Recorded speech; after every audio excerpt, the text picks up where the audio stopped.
What's up, everybody? Happy Wednesday. Oh, it's been so busy for me personally. I've been moving and grooving, but I'm blessed. God got me here to another day, and I'm okay with that. You know what I'm trying to say?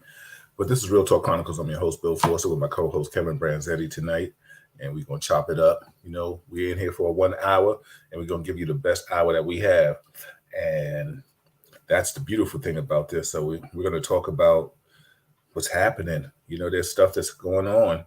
What's up, Mark? What's up, TJ?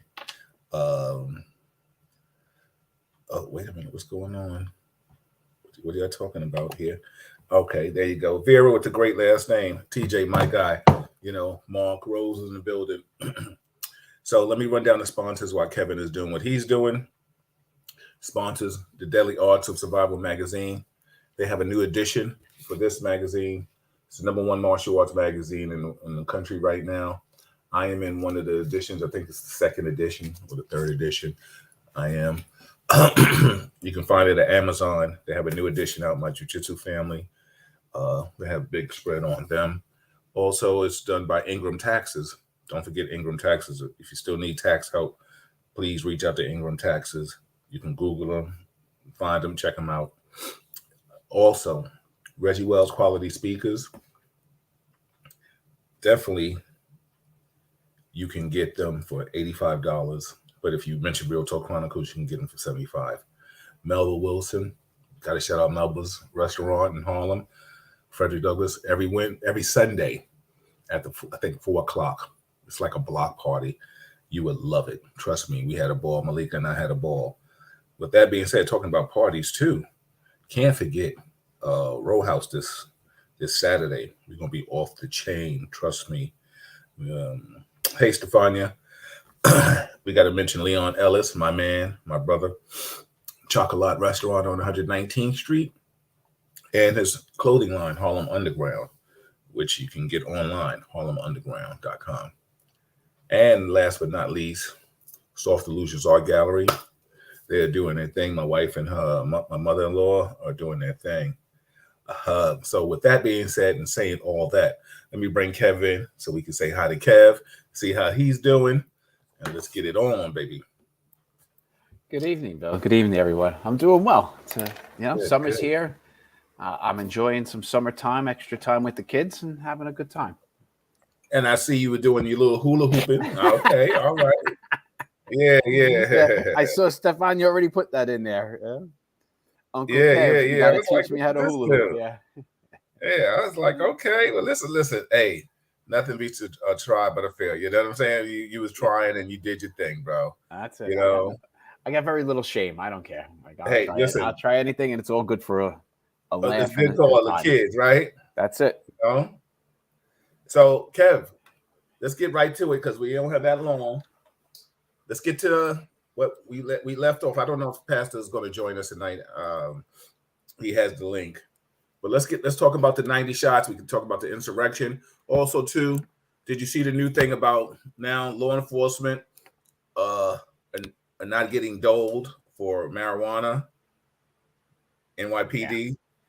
That's crazy, right? Like, what is the job? It's legal. How Yeah. It's cough medicine at this point, all right? Like, you can't. It's very strange for people like you, myself. We grew up in a different era. That it's completely okay, and like we knew cops who lost their job.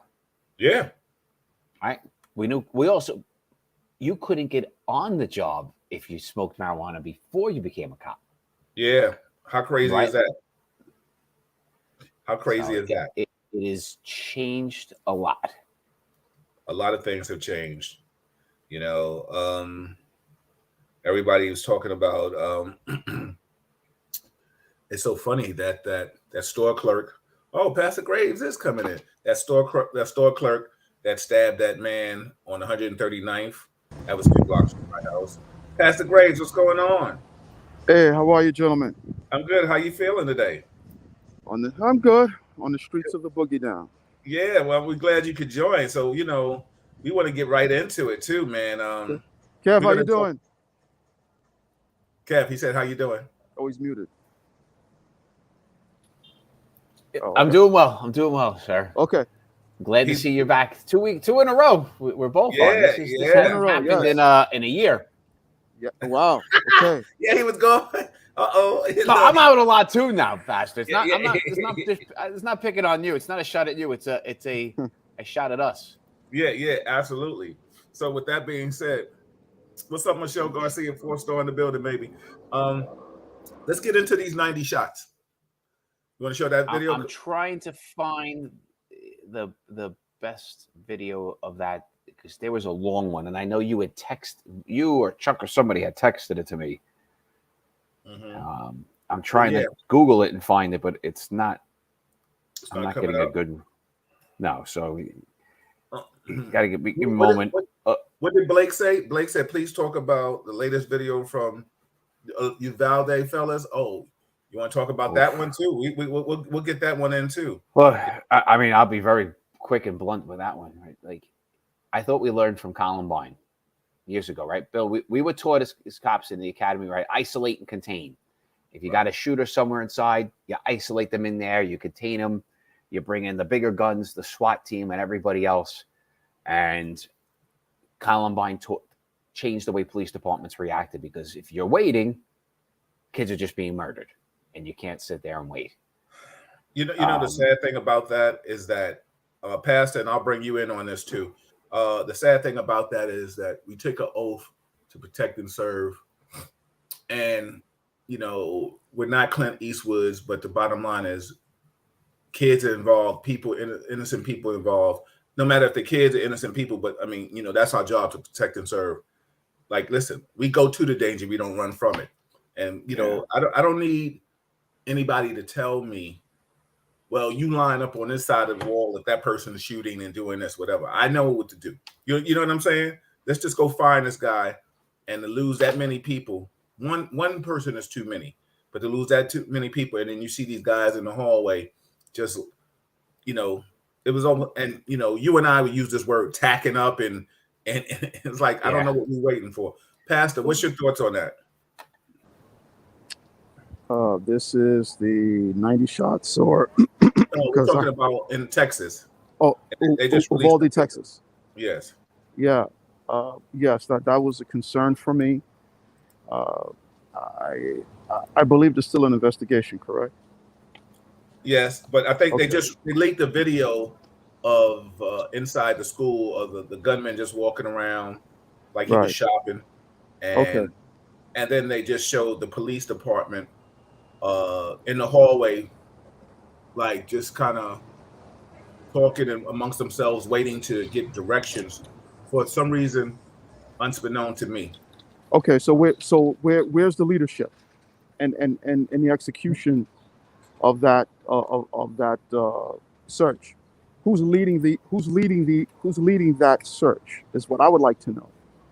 So I don't know who the commanding officer was in terms of leading, going down hallways, because there's an active shooter, and if you don't know where the active shooter is, then someone or a couple of the officers or someone has to take charge of the situation. So I'm kind of curious, where was the leadership when it came to this particular mass shooting? It saddens me. I guess what really stands out is that police work is not for everyone. So if you're going to go into a mass shooting situation, I'm also assuming that they had training for this. If this is not their particular line of work, then they're going to have to find something else to do with their lives, because God forbid, should that happen again, is this going to be the outcome or something similar to it? No, I certainly hope not. But I have a question, Michelle. I'm sorry, Pastor. I didn't that's okay. Go ahead. Continue. I apologize. No, that's quite all right. So your concern is also my concern. Have our officers been properly trained for mass shooting situations? I'm certainly doing my part to assist in this particular area with making civilians more aware of situations such as this, should there be an active shooter situation in your house of worship, in your workplace, in your school, what do you do? So I'm operating from a civilian point of view and trying to hopefully prepare civilians for this, but certainly law enforcement needs to be up to speed just the same. This concerns me. I'm going to yield there. Kevin, I'm going to read a question, and I'll let you answer this from my sister Michelle. She said, "Okay, so are you taught to go into the direction of gunfire or retreat?" Depends upon the scenario, right? Like school, you're going in, you're not stopping, right? Like you can't. There's just no way. Like I said earlier on, we were taught isolate a shooting incident, contain it.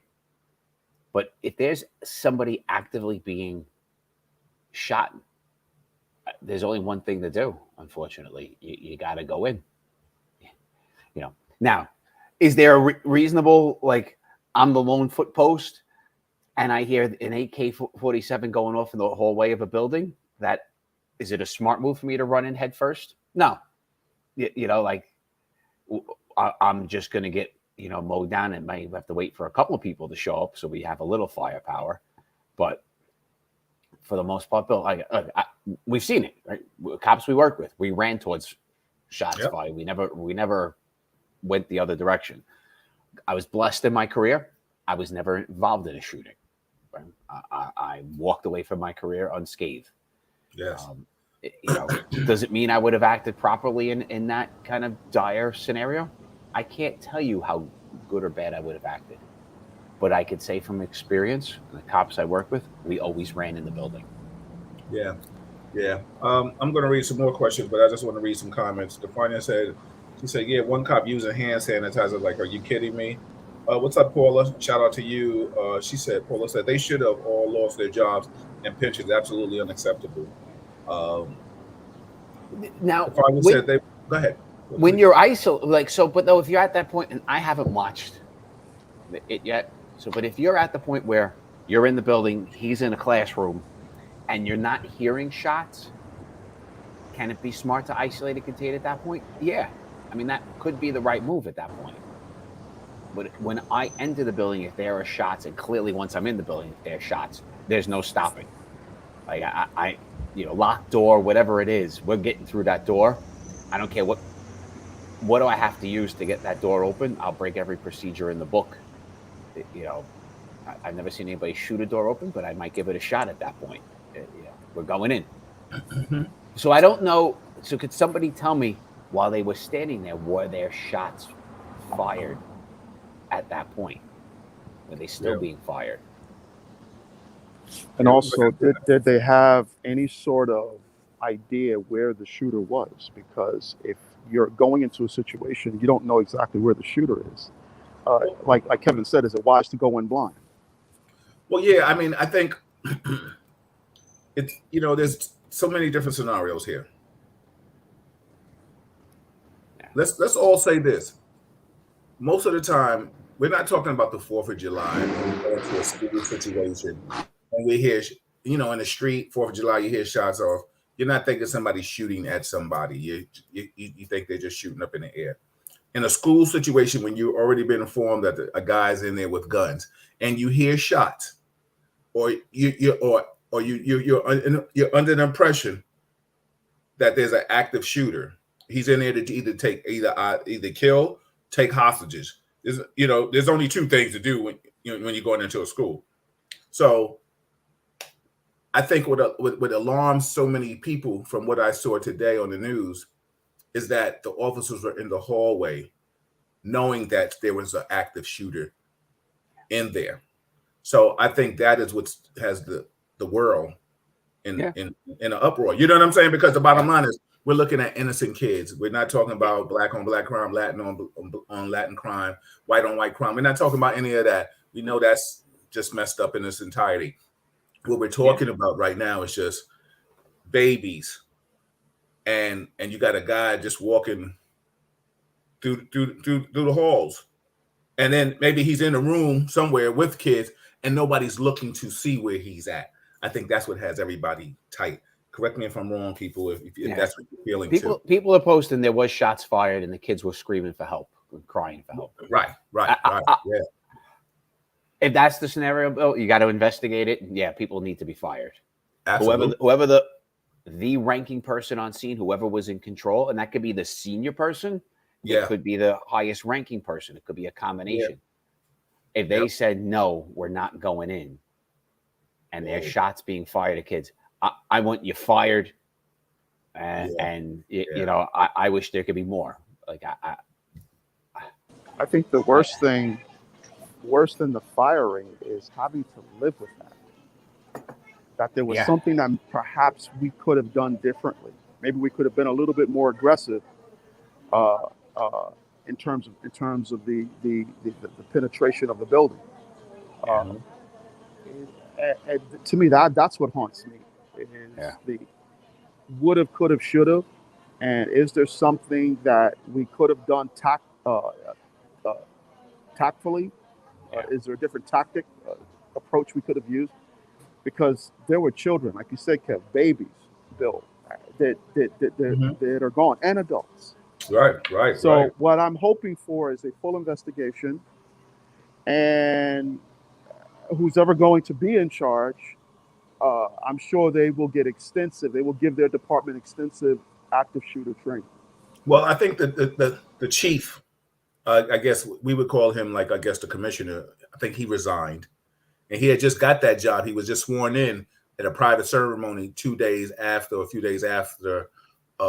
this situation happened, this terrible situation happened. So then now he's resigned because I guess he still had a protocol and call that he didn't do. Let me just read this. Stefania said, there was no leader, Pastor G.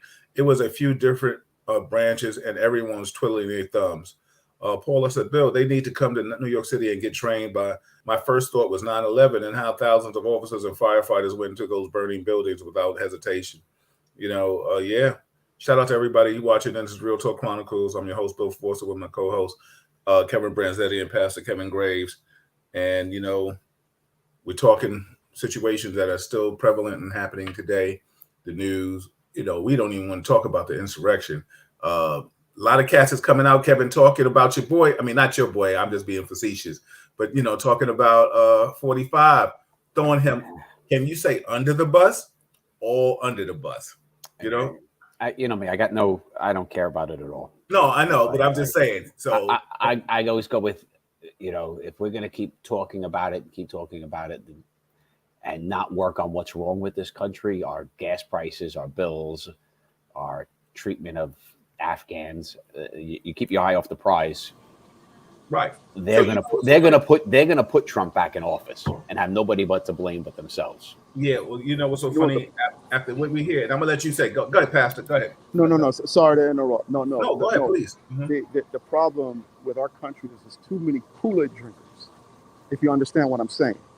Mm-hmm. Oh yeah, we use that phrase in the police department all the time. Okay. Yeah. So, and of course, you know, conspiracy theories.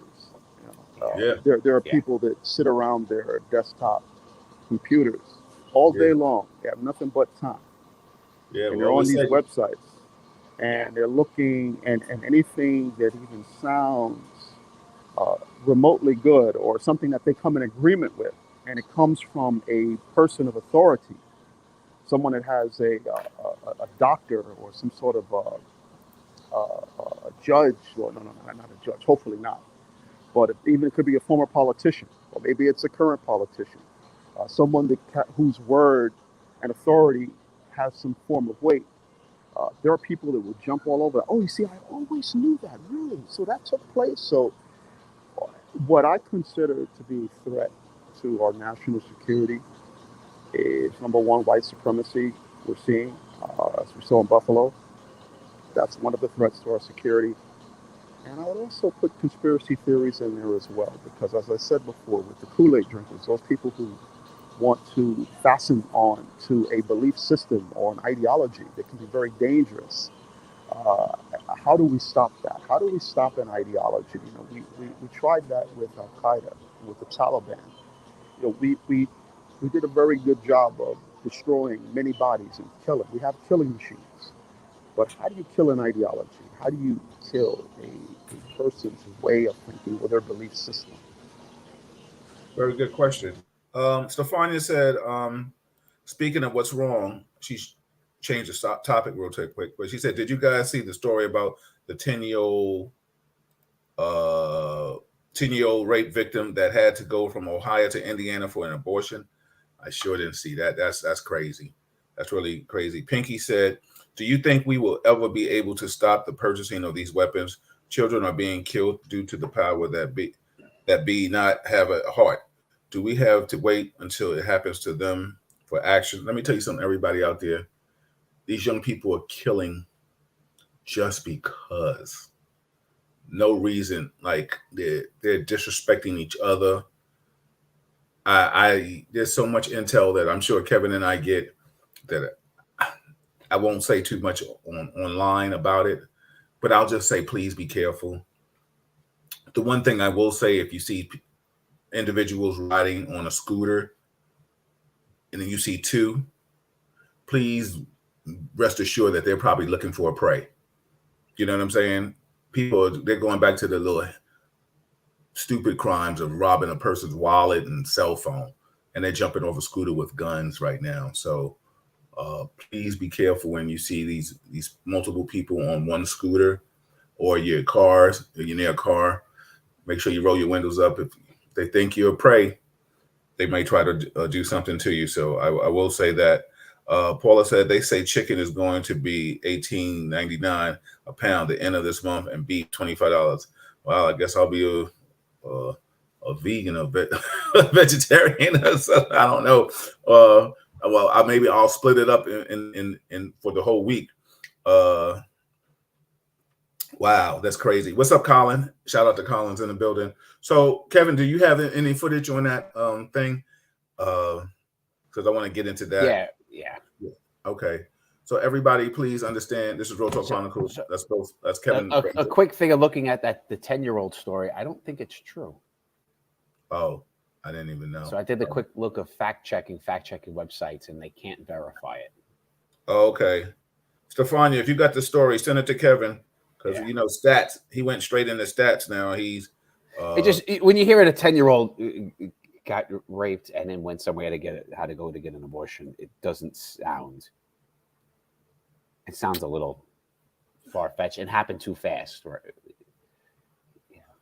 Paula said, I read today on Facebook that the only thing that changed since Sandy Hook was that they train kids how to hide, lock down classrooms and save themselves. So Paula said, yes, it's true. Stefania said, it's true, Kevin. Her rapist was arraigned today. The rapist is arraigned is different, but then the kid having to go. Oh, I don't even think Ohio has an does Ohio have an anti-abortion law? I don't think the question is whether the kid had to go get an abortion in another state. That's the part that they can't verify. The kid, the arraignment, the rape, and everything like that. Yeah. Well, please, somebody get that information to us, so we'll talk about it before we get out of here. Like I said, we're on countdown. For the summer hours, we're only giving an hour. We still want to give you good content, and thank you all for chiming in with us tonight. Please be careful, whatever you're doing out there in this world. And with that being said, what we're about to show you is the young man that got killed. He got shot 60 times, but he was shot at 90 times. If it bothers you, please either mute your phone, mute your computer, or turn away until we finish, and then you can come back. But we want to discuss what's your thoughts, what's your feelings on that. You ready, Kev? No. Oh, well, with that being said, let's just give some more. Okay, he's ready. I'm just not ready. Okay, right. All right, everybody. We're about to show this. Barbara Jean said the rapist picture is posted on Washington Post, and it was mentioned that the 10-year-old had to go to Ohio to get an abortion. It's mentioned, but like I said, if you look, go on the fact check websites, they're looking for it. They couldn't find anything to verify it. One, it's a 10-year-old's medical. That shouldn't be out, period. So right. While it's mentioned, it's not factually, what I'm seeing is it's not factually proven So what are you looking for them to actually say? That the child. Well, if it really happened, sometimes these things start on the on the internet, and a story starts and it grows wings, but you learn it didn't actually happen. Blake just put something in there that might be what you're looking for, or might not be what you're looking for. So we're gonna come back to that. Let's do this video first, and then we can talk. Stefania said, Kevin, the prosecutor even said it in court today. Junior said, here's a story for the 10-year-old victim, Kevin. Mm-hmm. All right. People tired of you with your fact checking. They don't give a damn about it right now. They said they fact checked it for you. So you ready to add the story, bro? Yep. All right. Waiting for you. Right. This is the longer version with, I think, all of the angles. All right. So we're going to show too many. We'll show about 4 or 5 maybe and see what happens from here. We'll skip some sections of it. All right. Everybody, like I said, this is the shooting of the young man that got shot at 90 times, but got struck 60 times. Monday, June 27th, 2022, at 12:30 in the morning, police officers attempted to stop a silver Buick on East Talmadge Avenue near Thayer Street. Officers informed dispatch that the reason for the stop was for a traffic violation as well as an equipment violation. The driver of the vehicle refused to stop, and officers initiated a vehicle pursuit as the vehicle was nearing the East Talmadge Avenue entrance ramp to Route 8 southbound. Approximately 40 seconds after the driver of the vehicle fled from the attempted stop, a sound consistent with a gunshot can be heard on the body-worn cameras of the officers. Officers notified dispatch that a shot came out of the suspect's car door. Getting onto 8 South of Talmadge. The reason for stop was traffic and equipment violation.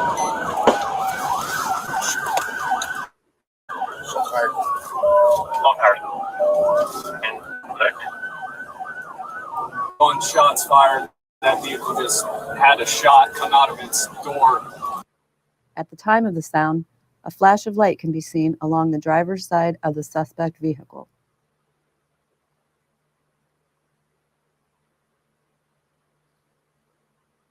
Stop it right there, Kevin. Can you pause it?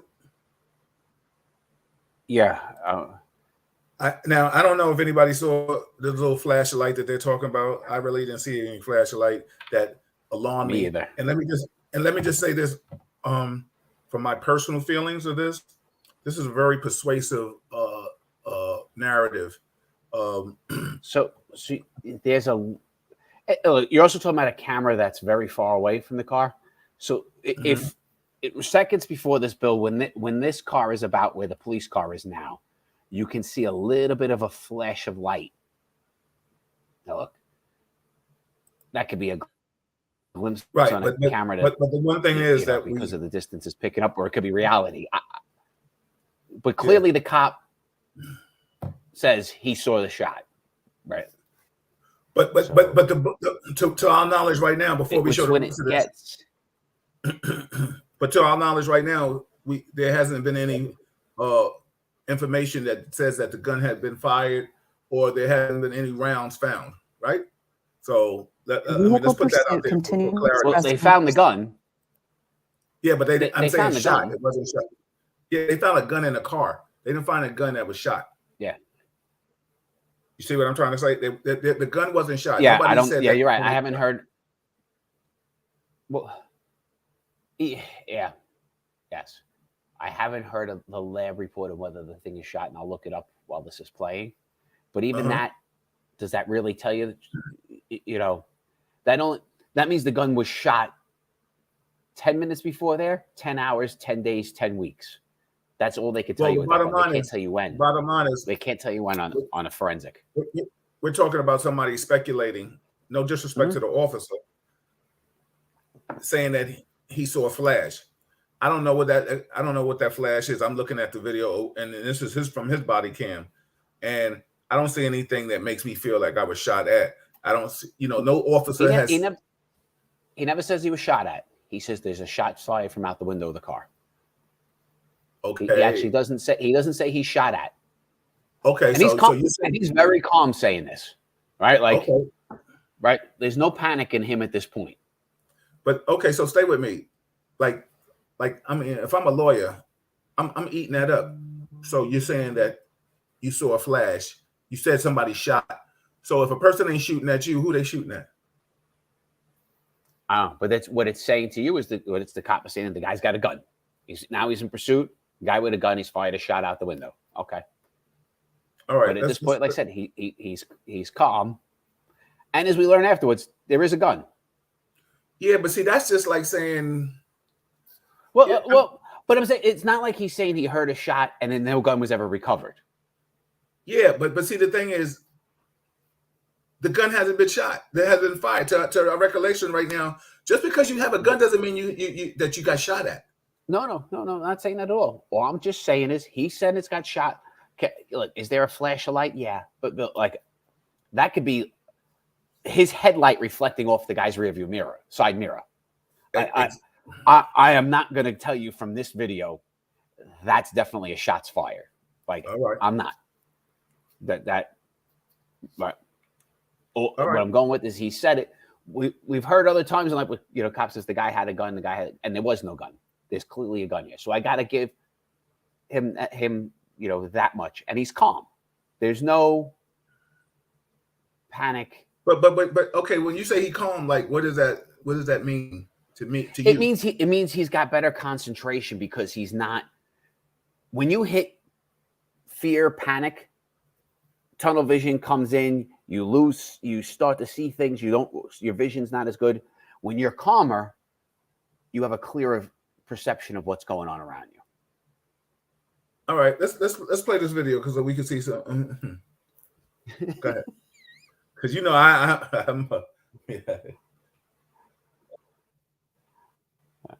I'm about to go 2G. Oh shit, we don't want that. Everybody, this is Real Talk Chronicles. Here we go. Oh, you went back to the beginning? No, this is still the same conversation. No. Vehicle pursuit continued on the expressway for several minutes, and the suspect vehicle exited onto the Archwood Avenue ramp. The pursuit proceeded through several city streets until he neared the intersection of East Wilbeth Road and Claremont Street. At that point, the driver slowed down and exited through the passenger side door of the moving vehicle wearing a ski mask.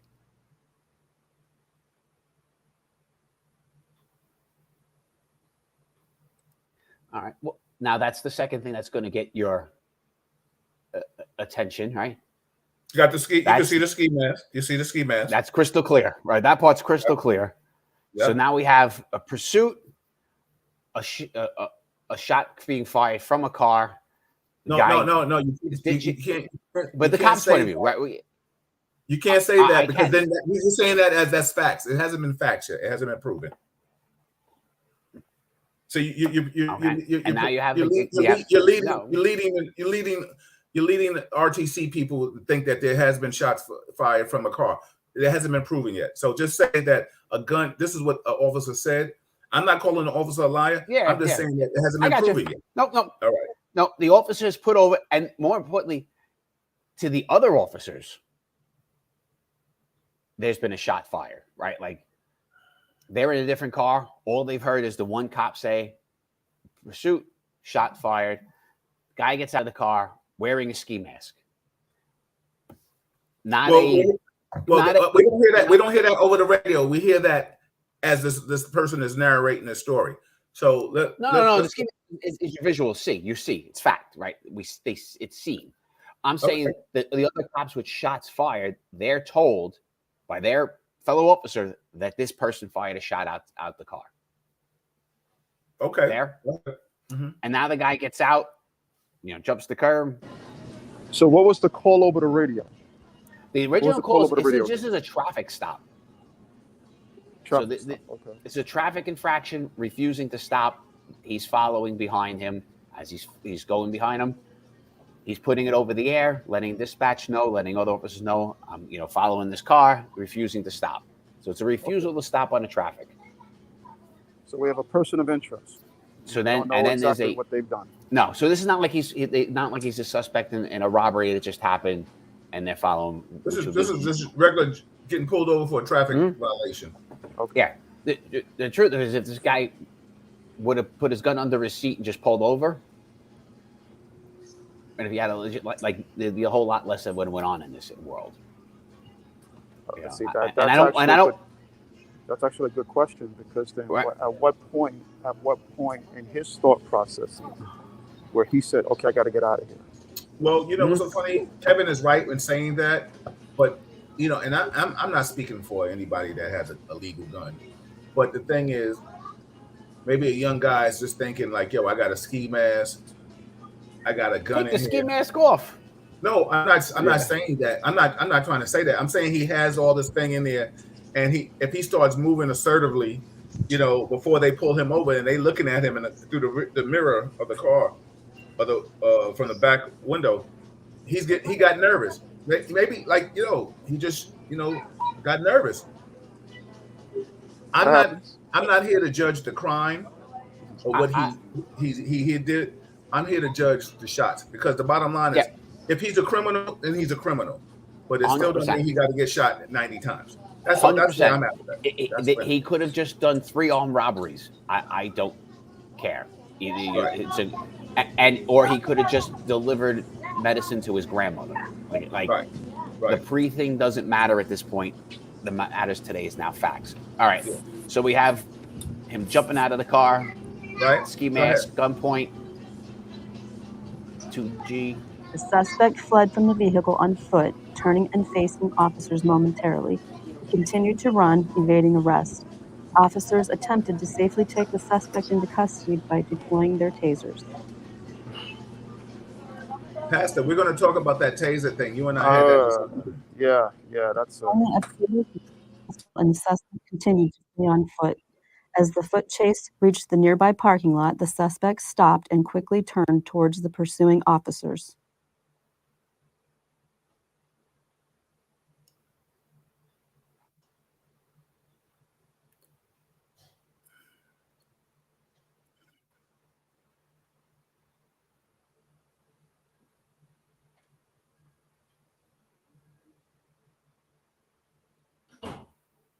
Officers reacted by discharging their firearms, striking the suspect. Under visual inspection of the suspect's vehicle, a handgun, a loaded magazine, for appears to be a gold ring, were observed in plain view on the driver's seat.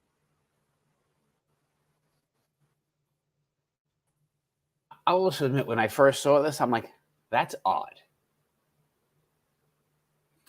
It's sitting there very neat. Right, they're very neat on the seat, driver's seat. Odd to me. Right, but then I gotta say this: if I was going to stage this, right, like I found the gun under the back seat, let's say in the car, or it was in the trunk of the car, and I wanted to stage this, I would have put the magazine in the gun and made it loaded. It's a weird.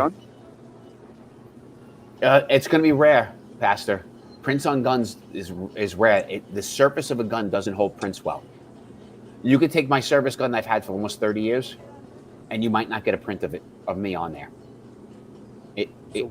Guns and prints are not a lot. You could have, it's in his car. It looked odd to me, but I thought about it, the way it looks, sometimes crazy. One thing we've definitely seen in a part of our career, weird things will happen, which will sound unbelievable at times. I've been a part of crime scenes and things where you're just like, come on, that can't be real, and it's real. If I was going to stage it, it would have been, well, one, I would have, it would have been magazine in, or it would have been in his waistband.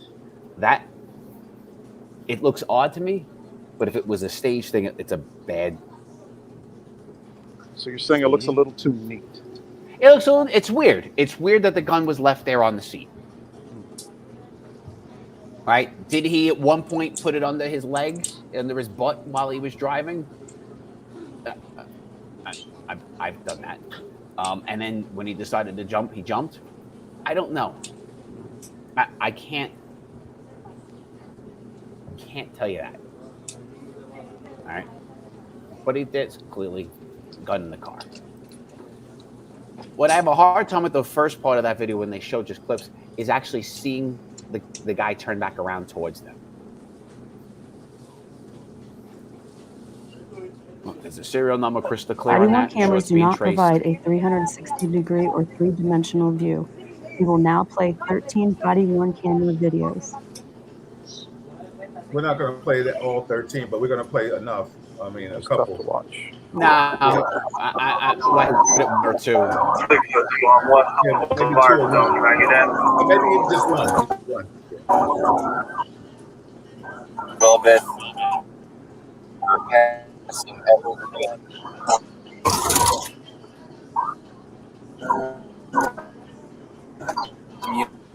At the intersection of Main. And I'll try to pay attention to the clock to make sure we don't skip time. He's slowing down here, slowing down. Stop.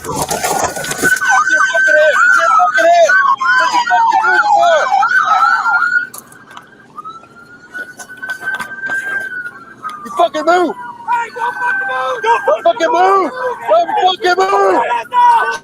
Show me your fucking hand!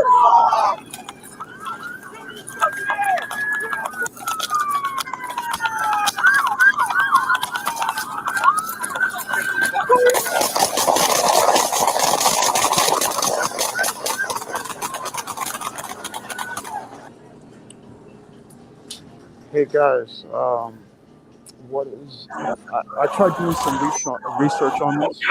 Oh, I'm sorry. Go ahead. Play it, Kev. Okay. Okay. Yeah, I was trying to do some research on this. What's the law when it comes to fleeing suspects, or let me rephrase that because we don't know if he's suspects, perpetrators, or someone who is a person of interest. What's the law? Do you know the law in the state regarding anyone fleeing? Similar to something like a Tennessee versus Garner case that came up years ago.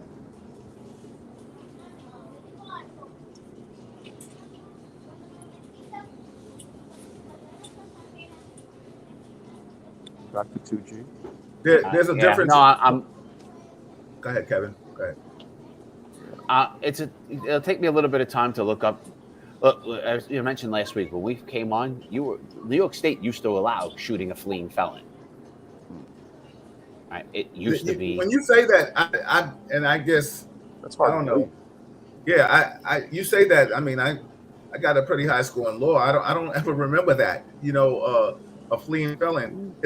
You can shoot a fleeing felon if he's turning towards you, but I've never heard that you can shoot a fleeing felon and he's unarmed in the back or armed. No, I've never heard that. So, I mean, wow. Because you know what that opens up? That opens the door for. Look, man. Look, man. I ain't chasing you. If you run too fast, I'm just gonna gun you down. That's a problem. I mean, if that's the case, if that's the case, we've seen multiple cases. I think was it in Chicago or some other place? A guy was running and the police shot him in the back. Like, if that's the case, then we can shoot everybody that's running from us. If you can shoot a fleeing felon. Yeah, I'm looking it up and it's yes, New York State did have that, the fleeing felon. Did. No longer. I'm waiting for my 2G to open up so I can get when it happened. Shout out to everybody watching it. This is Real Talk Chronicles. I'm your host, Bill Forster, with my co-host, Kevin Branzetti, and Pastor Kevin Graves. The show is sponsored by Daily Arts of Survival Magazine, Melba Wilson, Leon Ellis, Reggie Wells Quality Speakers, Folk Illusions Art Gallery, and Ingram Taxes, absolutely. Darren Joseph says the likelihood of him discharging the weapon and taking out the clip is highly questionable. I totally agree. Yeah, nobody's really going to take a clip out the gun. You know, I mean. But why would the cops do it too? I mean, that's what I'm saying. That's a weird. Why would they shoot 90 times? I mean, why would he wear a ski mask? And you know what I'm saying? So if we want to start, we could ask questions. Why didn't he just pull over, like you said, and just get the ticket? Or maybe he didn't even have a valid driver's license. I have no idea. The one thing that we do know, and like I said, I'm not here to be the defense attorney or for this guy, this young man. let me not disrespect him like that, this young man, because the bottom line is he didn't have a criminal record. So I don't know if this is if he was doing this and trying to initiate in a gang or anything. I don't even want to speculate on that. The bottom line is, was a gun found in the car? That's a fact. Was there a ring in the car? That's a fact. Do we know if it was stolen? We don't know. We don't know if he shot at somebody. That's still right now left open to interpretation. It has not been proven that somebody was shot. That gun was fired, and it hasn't been proven that that he shot out that car. Those are all facts right now. What we do know is that he was shot at 90 times, which was a fact. He was hit 60 times, which is a fact, and he didn't have a gun on him when he was shot. Those are all facts. So I can only deal with the facts right now. I don't want to speculate. Like the narrative I've watched this video of this lady talking, and she's just so I hate persuasive, a conversation, like trying to, like give you well, he turned. I don't know if he turned. If he turned, maybe he wanted to see how far they were close behind him or not, So these are my thought processes, everybody. Mark said, he said, Kevin, so it's your conjecture that a calm person can't conjecture. Yeah, conjecture can the calm person can't disguise their emotions. The officer's demeanor wouldn't hold up in court. How often the police take the stand with a straight face and tell a bold-faced lie?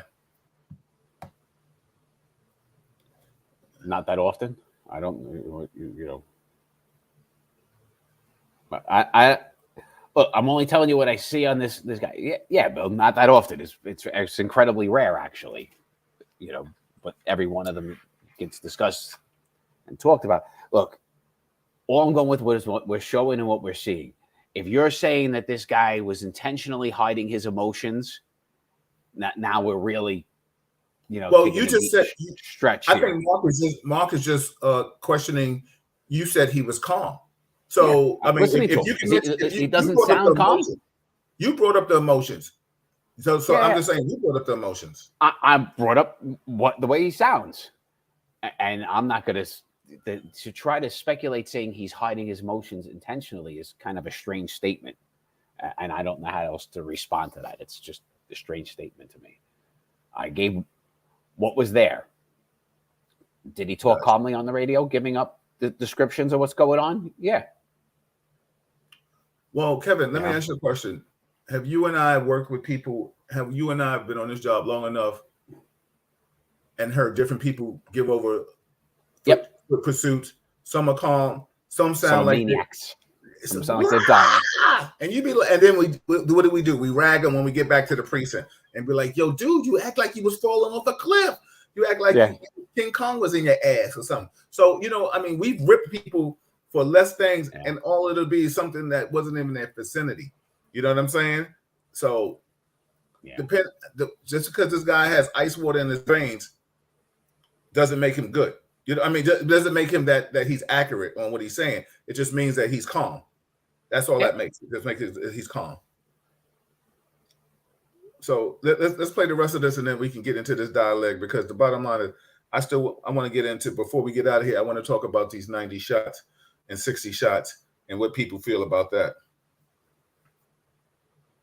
Sharon said that's what narcissists do. They stay calm.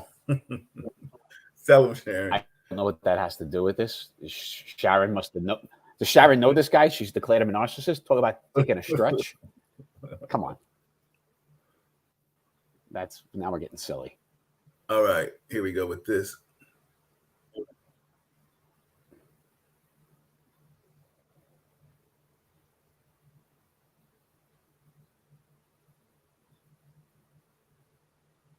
I know the pastor. These things are all so bouncy.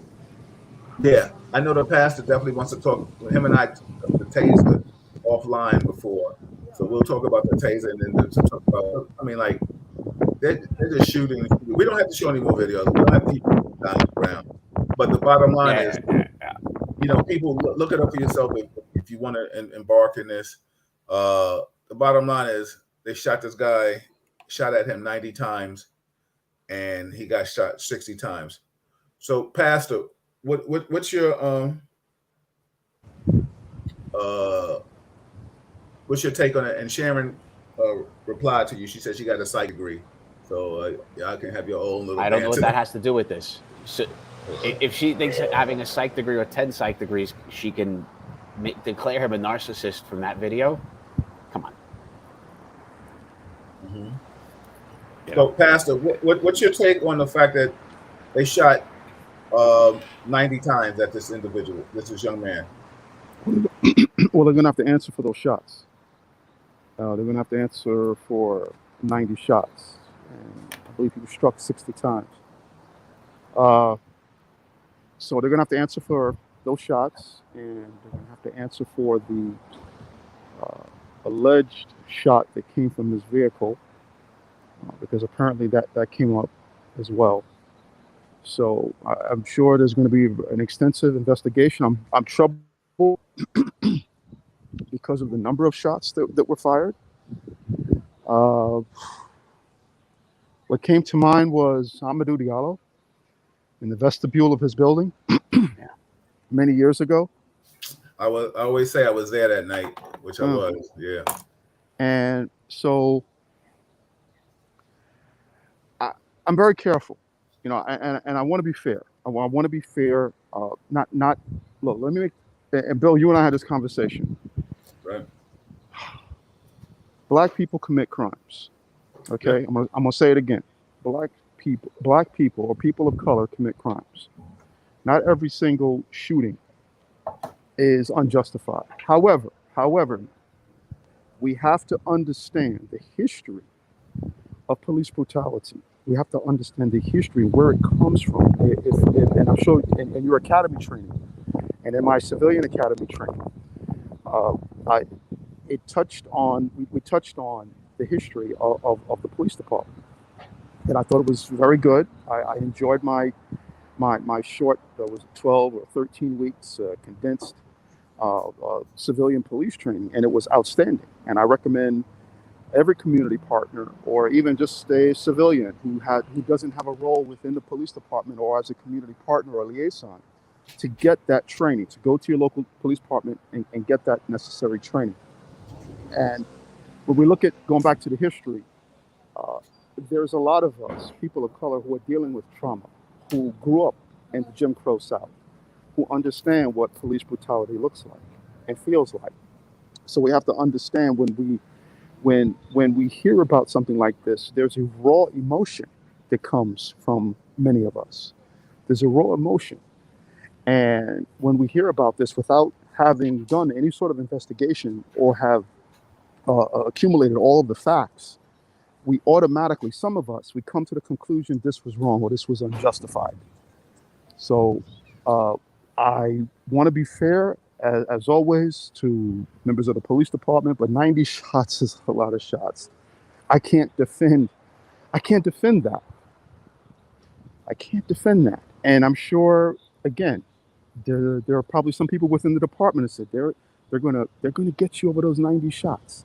Even if it's adjusted, even if they followed every jot and tittle of police procedure, you're still going to have to answer for those 90 shots. That is what rings out.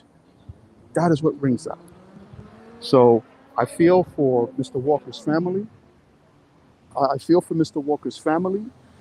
And I'm just really grieved by the fact that this young man who had no criminal record had to deal with this, and is sadly, taken from this earth. And now there's a mother without her child, and there's a family without their brother or sister. So it's tragic. It's a tragic loss, and my heart goes out to the family. And there's really not much I can say. When dealing with grieving family members, there's not much I really do say. I take that post of ministerial presence. I say very little. If I'm required to speak, I'll speak, but for the most part, I keep my mouth shut. So that would be my reaction, Bill. And I'm very troubled by what took place. I'm saddened by what took place, and I'm hoping that there will be a fair. Speaking of scooters, Yeah, exactly. a Yep. fair and thorough investigation, and I'm hoping that justice will prevail. Kev, I'll let you reply or comment before I read some. Look, it's hard to watch that. It is. You know, there's no question 90 shots is too many shots. I wish the video was clearer about him turning and running back towards them. Right, I want to understand that because that's when the shots started, but it's all very jumpy and bouncy, and they're telling me he's turned back towards them, but I really can't see that. I don't know. Can you see that, Bill, in the video? No, right? And I'm not even going to dispute it, right? Like I'd like to say that if they've reviewed it and narrating it and giving it that he ran back towards them, it sort of looks like it, but I wish there was something a lot clearer to show me. And you know, I've said this before. If the first shot's good, to me, the last shot's good. You know, there's a, and I may change that theory after this. There's studies done, plenty of them. The overwhelming majority of cops have no idea how many rounds they fire when they're in a shooting. We're not trained in that. We're not trained. We're trained to shoot a target in a safe, quiet environment. That's our firearms training. We are not trained to be in a shooting. We are not trained to, in the middle of a shooting, control, gain control. Like, tell me one firearm thing you've done with that, Bill, where you were, you know, we've done a funhouse scenario. We went in, we shot, stop, hold, you know, the supervisor's dad tells you, we don't practice this. And it's a tremendous mistake for police departments that we do not practice this. And we're in a much more modern era where you don't even have to practice this in a real place with real guns. You can use virtual reality. You can use games to work on these things, to get your skill level up. Mm-hmm. But we're sending cops out every single day who are untrained to be in shootouts. Yeah. Yeah.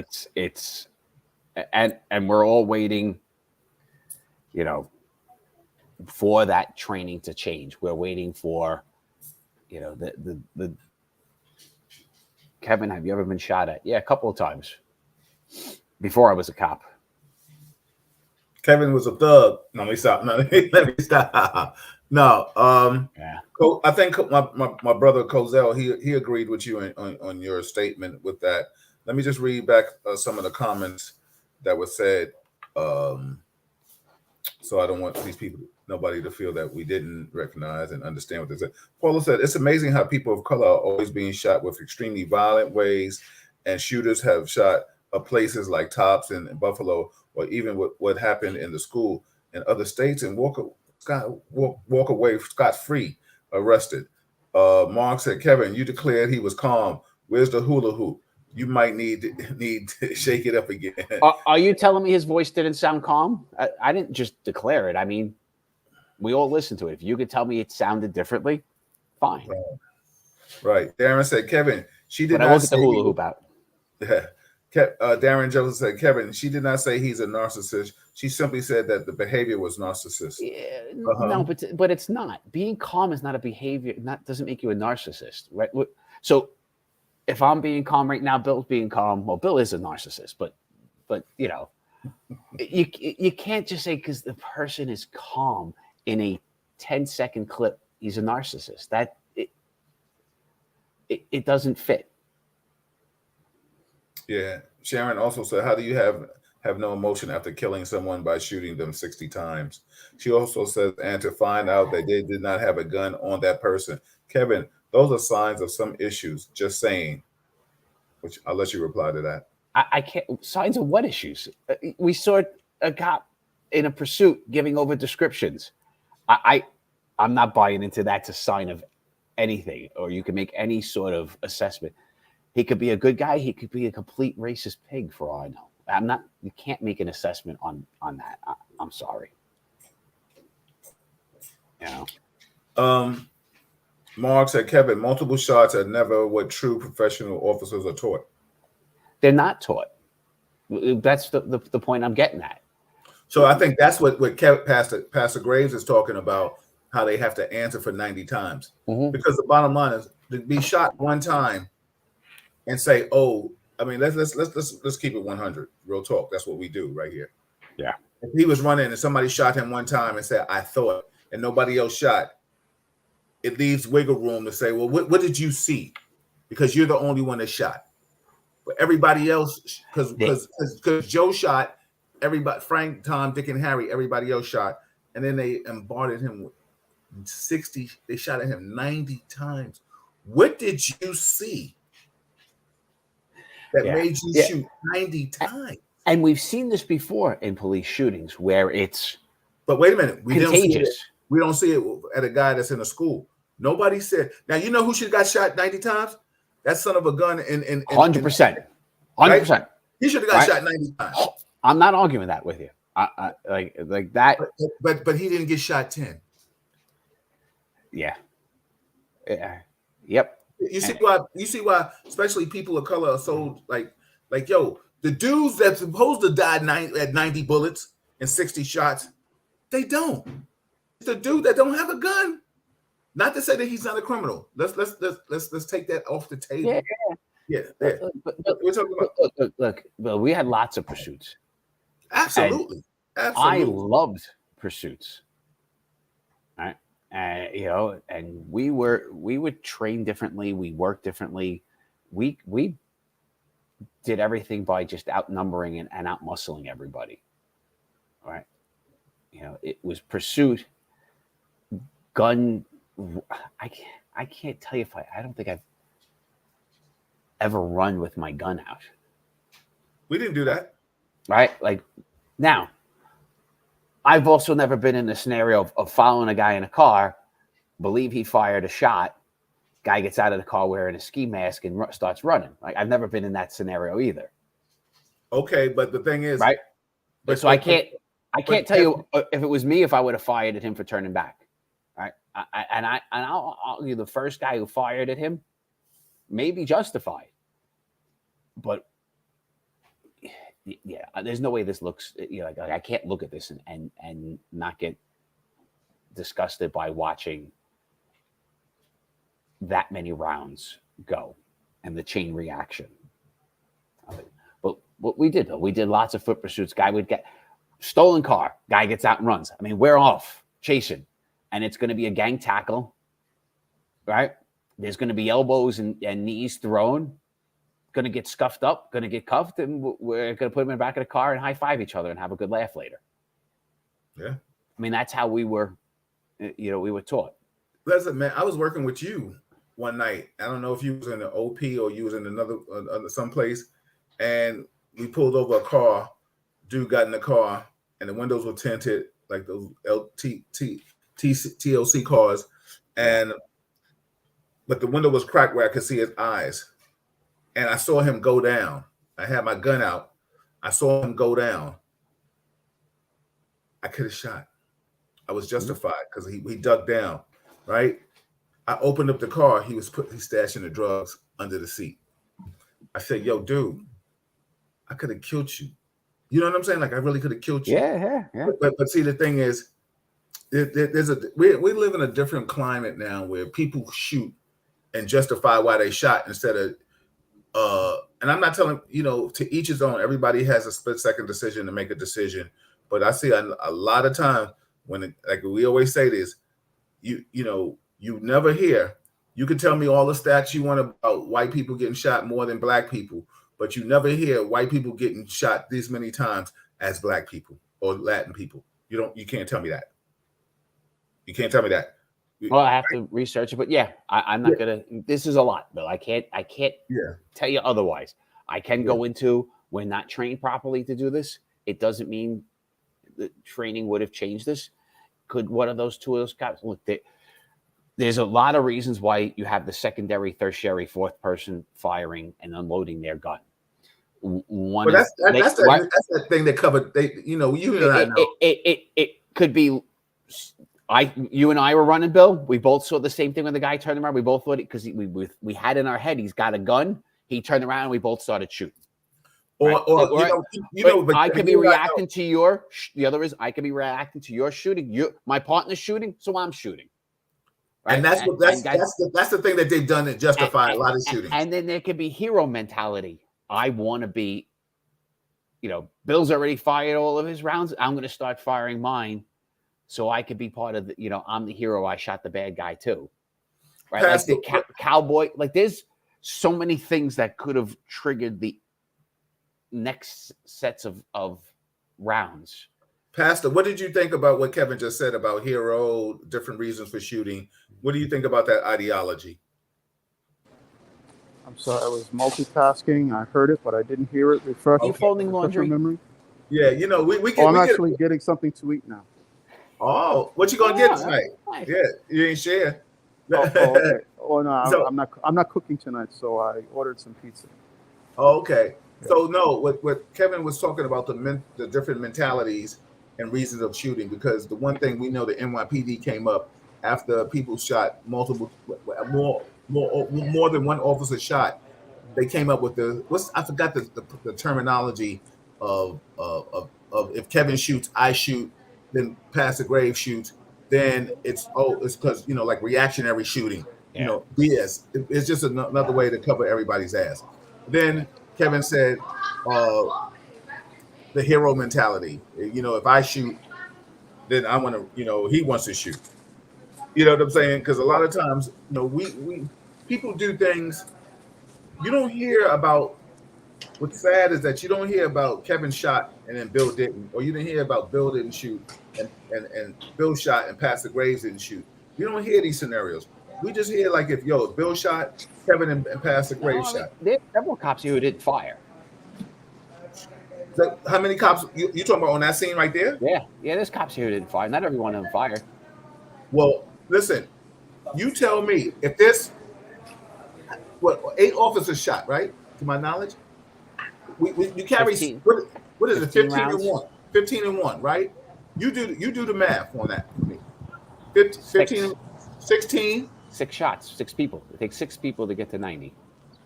6 cops. 6 people to get to 90, and there was 8 there. Okay, so nobody reloaded. It didn't sound like that. Now, and I was just saying something. Mark put a thing out there that I'm giving justification. That wasn't giving justification, Mark. I'm not giving that. I'm giving you mentality of cops that have been in these things. I'm not giving you a justification for that. So if it came out that way, I apologize. That's not what I'm trying to do. Cozell, he said in the inner city, it's more common sense to have more resistance when you're engaged. Sometimes it's not a first line of defense kind of thing. My second month on the job, Bill. I'm working. I am in. It was going to be a 2-8 party that night. 2-8 did a dance. Mm-hmm. I'm in the C-pop van with. I don't want to give all their names up, but a whole bunch of guys, right? And in the 2-4, there's a cop going over there. He's being shot at. Right. So, cop's being shot at, and now he's in pursuit. It was the scooter cop there. So I think he came upon a shooting. Somebody was shot, was shooting somebody, and then he jumped out. Now he was being shot at. He's fired back at the guy. And now he's chasing him. We made it. It's 109th Street. The person's running east towards us. There are 6 of us in the semicircle standing there, guns drawn. Could all 6 of us have shot this guy? Yeah, 100%. Like he was running. And I'll be honest with you, Bill. I think if anyone else would have shot, I would have. I think the why? Why do you think as a brand new, fresh out of the academy rookie, right? Like I was watching the guy run towards us. We knew he just shot at a cop. We knew he just shot somebody else on the street. I mean, the guy realized he got 50 feet from us. He saw the semicircle, and he just put his hands up and dropped to the floor. Like he knew it was done. But they all maintained trigger control, right? Like they did not. Crystal clear could have shot him. But would have been wait a minute. 100. Do you think all these officers uh, remained trigger control because maybe they didn't see a gun? Maybe. I can't tell you what they saw. I can tell you what factually happened. I can tell you he had a gun. I can tell you he shot somebody, and I can tell you So he let me tried ask to you a shoot a question. cop. When you caught him, he still had the gun on him? Yeah. So yes, but he realized, I think it was 6-on-1, and this was not a winning scenario. He was going to die, and he went to the floor. So think about that. We're involved more. So it sounds like we have a lot more foot pursuits. We have a lot more chases. But it has to. I want to get the last thing. I learned all of this stuff from the street and working with cops. I was not trained that way. I wasn't trained in the academy enough. I wasn't trained how to actually deal in a shooting scenario. But this is how I learned, and we had lots of chases and lots of things, and you learned from it. It made a difference. Yeah. Go ahead, Pastor. I know you wanted to say something. it sounds like at some point those officers knew they were in control, so there was no need. I could be wrong. Yeah, I can't tell you how many more steps that guy had before he was going to get shot. It wasn't many. Right? Like he was as close to death as he's ever probably going to come in his lifetime. Maybe. Right. Who knows what he's done after that incident, right? How do we get to a place where our mindset is about de-escalation? We got to train in it, Pastor. Yeah. We've given this scenario a bunch of times. This is still you give me a little bit of Taekwondo lessons, and then next week you put me in the World Championships. That's what we're telling cops to do. We give them a touch of gun lessons. Keep talking, I'm listening. And then we expect them to be in a championship fight and do well. We see it over and over. It doesn't work. We have to train guys better. We don't train them how to fight. We don't train them how to fire their firearms during an actual firefight. We don't train with adrenaline. We don't train, in crazy scenario. We don't do it. So let me ask you a question, Kevin, and I'm going to read some comments after that. Do you think these 90 shots were from a lack of training? I can't tell you that. I gave you a whole bunch of different scenarios that's possible. I can't tell you the mentality of any cop there of why they fired 90 times. Bill, do I think that there's a really good chance if that was you and I, we would have tackled the guy? I think there's a pretty good chance. I think we would have chased him. But I have never been in that exact scenario. I've never been in a scenario where I believed the guy shot his gun out the car window, where the guy got out wearing a mask, started to run and came back at me. I've never been in that scenario. So I can't tell you I would be perfect. I would easily see the gun wasn't in his hand and he would get a forearm to his face, from you, and I'd hit his ankles. Right. I can't tell you that. I can tell you in normal thing, that's what we did. Person jumped from a car, we ran after him, we tackled him. Everybody got bumped and bruised. Yeah, let me just read some comments. Norman had asked a question. He said, "How did you react when you were shot at? Everything I taught went out the window." Blake said, "Yeah, Bill pretty though, so he got reason to be a narcissist." Absolutely, I'm pretty Billy, baby. Y'all know that. Paula said, "I feel it's absolutely inhumane to shoot someone that many times. He's only one person." I agree with that. Like I said, what's the thing we're taught with firing, Bill? Huh? What is the only thing we're taught about stopping? We're only taught one thing about when to stop. What, when the person's down? When the threat is over, right? Like that's it. Like we're not taught to. Reassess. Stay with your thought. Stay with your commentary. You just said something that's very right. When the threat was over, there was no threat. Yeah.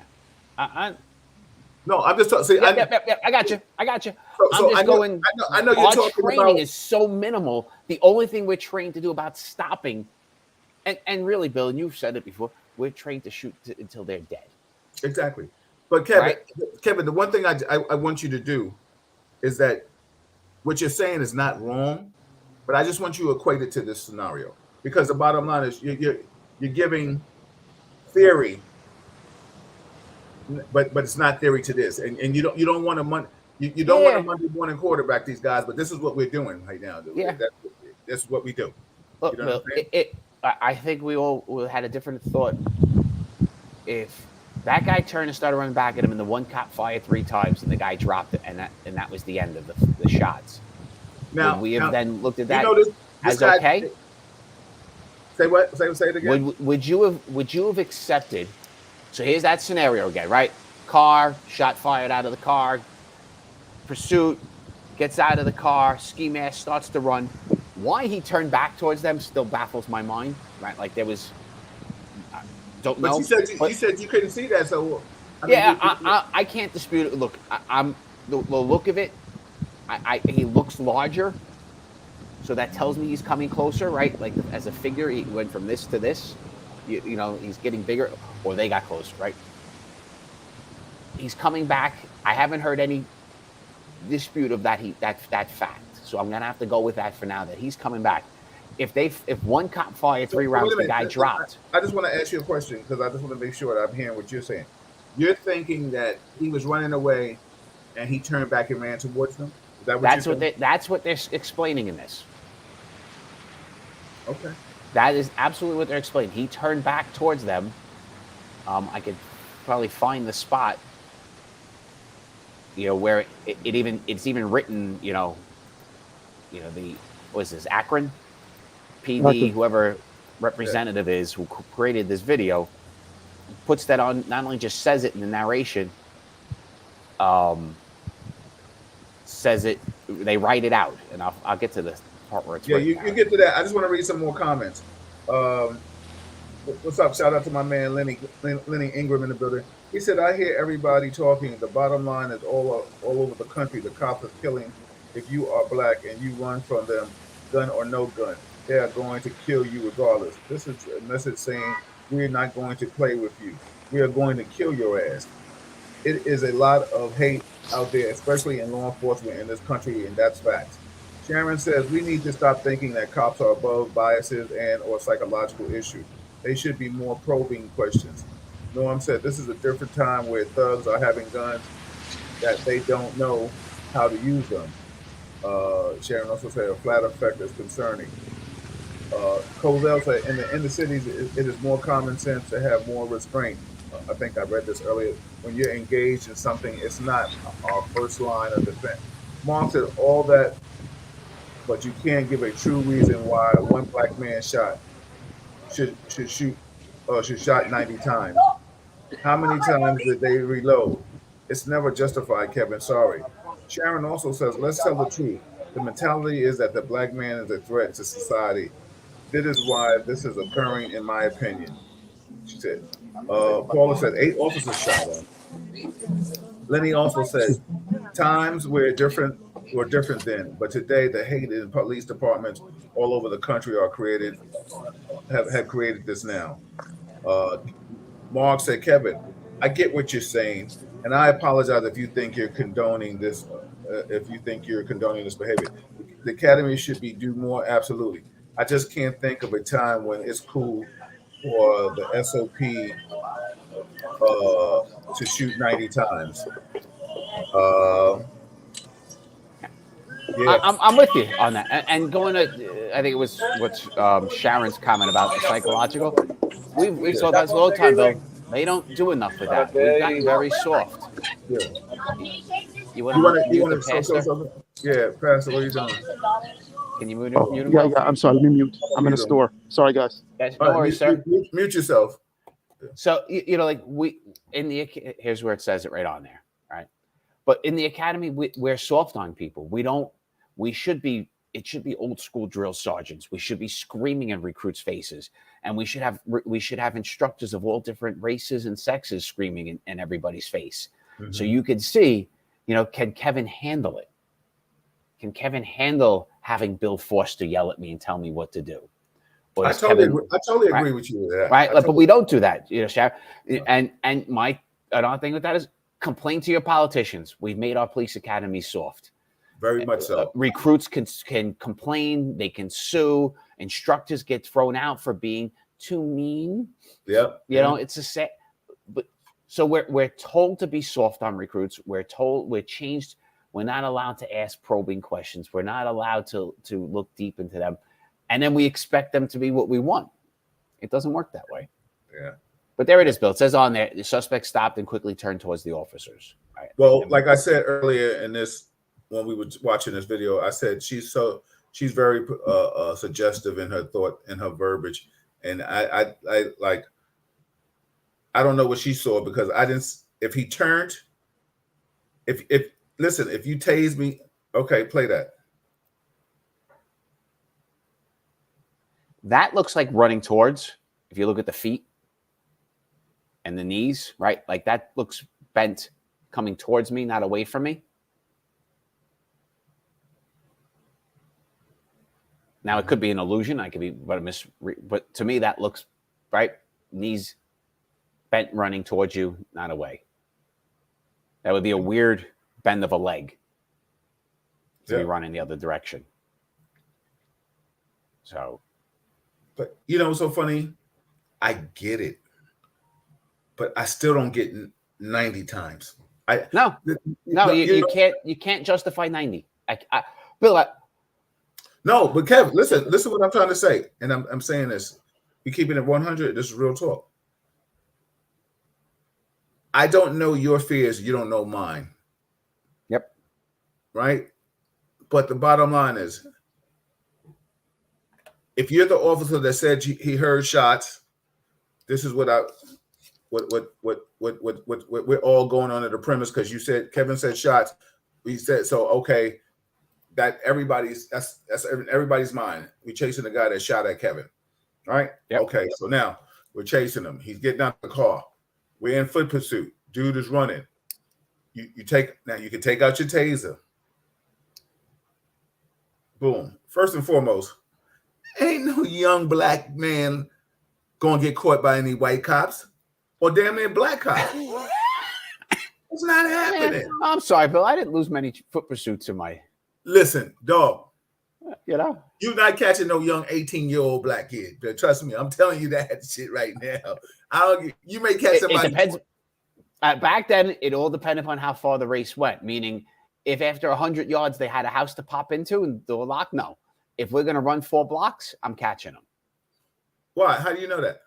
Because I caught them. Because most of the time I did catch them, Bill. Like, because they could faster than me, sure, for a quick sprint. But to have the wind to keep up running is where people lose it. Distance runner. All right. I get you. But I gotta say, we're at 8:27. I have a meeting in 3 minutes. I gotta cut. Okay, so actually, I wanted to also say this from a civilian point of view. Yeah, you guys close out, and then we get out of here. Yeah. Yeah, I think it's important that as a civilian who has never wore the uniform, I think it's important that we be very, very careful in determining, okay, well, you should have done this, you should have done that, or start, as we like to use the term, Monday morning quarterbacking. When I took civilian police academy training, we had simulations. And those simulations were valuable. And some of us failed that simulation test. So I think it's easy for us to, especially if you've never been in a position where you've been in a pursuit or you've been shot at, or you're in a situation where you hear officer down, shots fired. I can't imagine what my level of adrenaline would be. Why? Because I've never been in that position. It's easy for those who are on the outside looking in to say would have, could have, should have, but you're not in that position, so it's really not fair for us to really judge on that level. So what can we do about injustice? This I know, is that injustice, the scales of justice are not equal for everyone. That is a fact. And so what can we do to level the scales of justice. Because when we look at bail reform, I hear, and I said the same thing, bail reform, it's making police work very difficult. Well, let's ask this question. Why was bail reform put in place in the first place? Why does it exist? Why? Because the scales of justice are not fair for everyone. Because you have people who can't afford bail being detained unfairly. So therefore, there has to be some form of justice where those who, again, can't afford bail. Now the issue is, who are we letting off, or who qualifies for bail? Should a violent, repeated felon or criminal be entitled to bail reform if you have an extensive record and you're a violent criminal? That's something to talk about. So we have to understand. Pastor, hold on for a second. Kevin said he had to go. So I'm sorry. Hold on. I'll let Kevin say his goodbyes, and then you can continue your statement. Go ahead. All right, well, I'm just going to say a quick good night. Look, we need change. We need to improve police departments, and it starts with training. We need to change that. We need rougher academies. We need real scenarios. We need cops trained in lots of things. And Pastor, you threw it quickly in there tonight. We also need to be trained and understand the history of law enforcement, the good, the bad, and the ugly, so that I have a better understanding. When I have my first day in the 2A precinct, I have a little bit better understanding of how a person sees me, and it matters. It does all matter. So we need to change what we need to make cops and give cops the training to be what we expect them to be. And at the moment, we're not doing that. So I'd like to see that change happen. I'm gonna let you go, but there's something to think about for next week. How do I change 21 years of and I say prejudice in a literal form, or figuratively. I don't know what your prejudice may be, but the bottom line is we all have prejudice. 100%.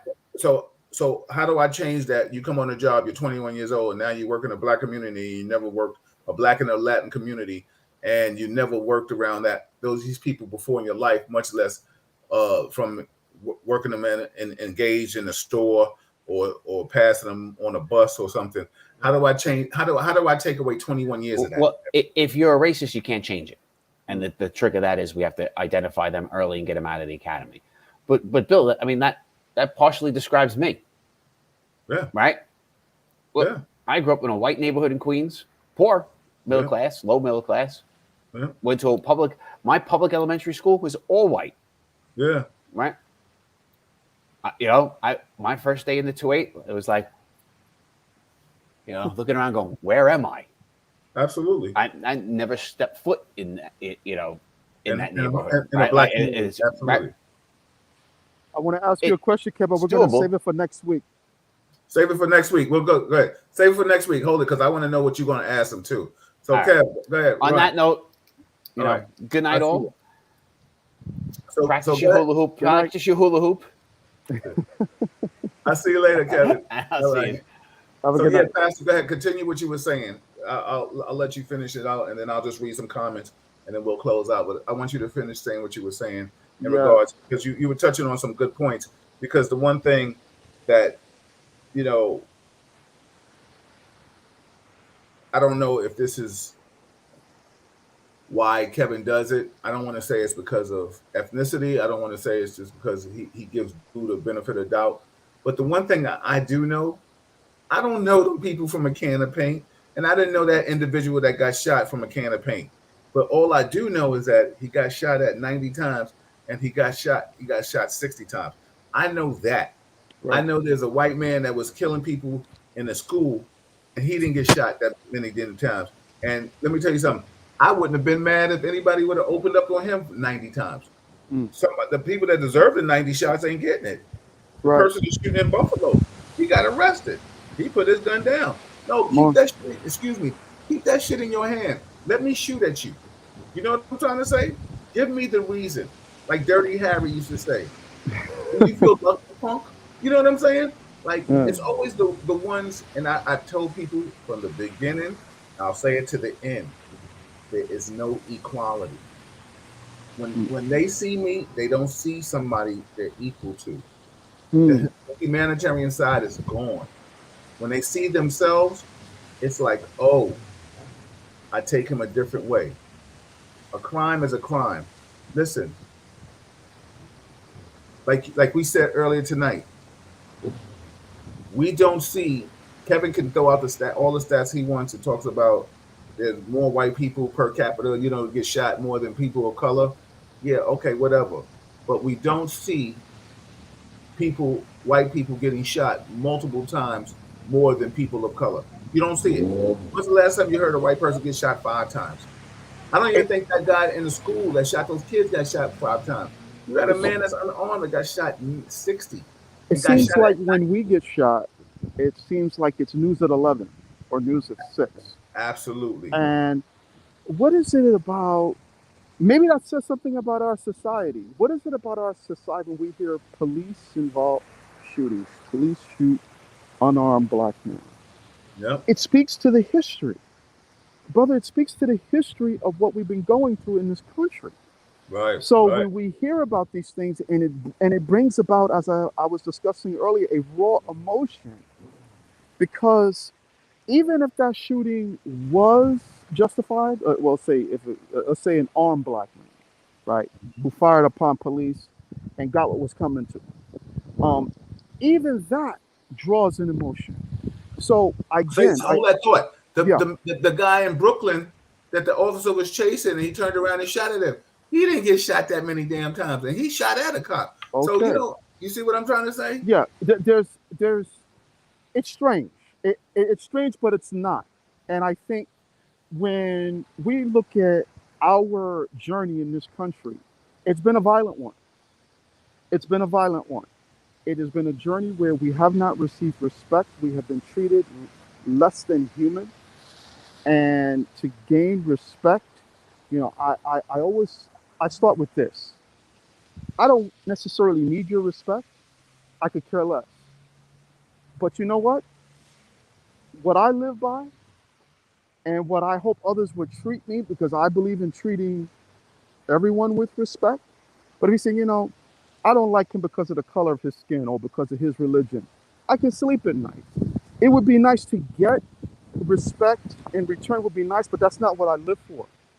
What I live for is be an example to other people. What I live for, because there are people that look at us, Bill, and they say, I don't trust black people. But do you know that black man? Do you know that black man? So you're saying you don't trust them. Why are you generalizing? Mm-hmm. We live in a world, and I'm going to speak now, and I'm going to stick to my country, where we have fastened ourselves to stereotypes. We stereotype a lot of races. And unfortunately, because of that ignorance, you mentioned prejudice. Bill, you and me, we can't be racist. And the reason why we cannot, now, somebody goes, whoa, back up. What do you mean, Pastor? What do you mean you can't be racist? Okay, I'll put it to you this way. Let's say I discriminate against, let's say I have a business, right? And I don't hire white people. Okay. That would be my choice, right? Now, I could also be labeled, wait a minute, so then how do you differ from a white business owner who only wants to hire white people? What makes you different? The difference is number one, my people make up about 13 to 14% of the U.S. population. We are in we have no authority here. We have no power. We can't keep folks from getting a job, even though I just said I was a business owner and I only hire my own kind. Now, some people may say, well, that's not right. Of course, I would never do that. I believe in diversification of ideas. So if I have the power to keep you from getting a job, to keep you from getting an education, to keep you from getting a loan, that is where my hatred of you can now affect you economically. Black folks don't have that kind of power to affect groups of people because, number one, we're small in number. We can't affect large groups economically because we don't have economic power. We struggle to have power within our own community. So that is what a racist can do. A racist has the power to keep you from getting a job, keep you from getting an education, and keep you from getting a loan. We don't have that kind of authority, and that's what separates us from the majority. I hope that makes sense. Thank you. I'm just going to read some comments, and then we're going to get out here. I respect everything you just said. It's just sad that I can work in an office with just police officers, only NYPD personnel, and walk down the hallway, just me and another white officer, and he refused to speak to me. It's happened multiple times in my career, and it's happened to other officers, and it's so sad because the one thing that people don't understand is that is who he is, and this is what you're dealing with inside. So if you don't even want to speak to your own coworker that's a person of color, how are you going to treat somebody in the street? How did that make you feel, Bill?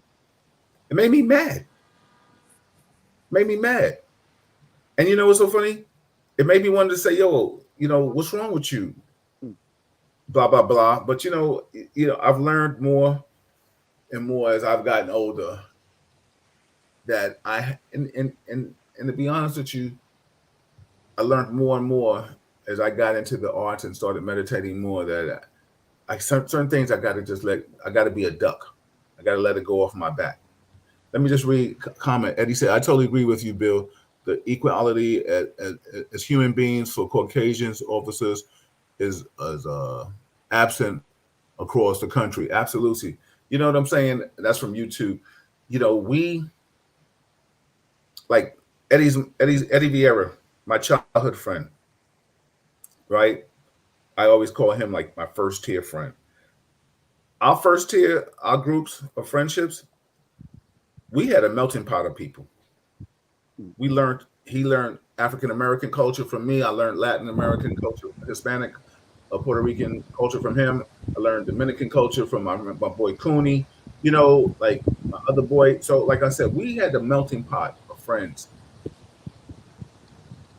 Now we were able to wean out, not in our group, but we was able to see and detect a racist from either.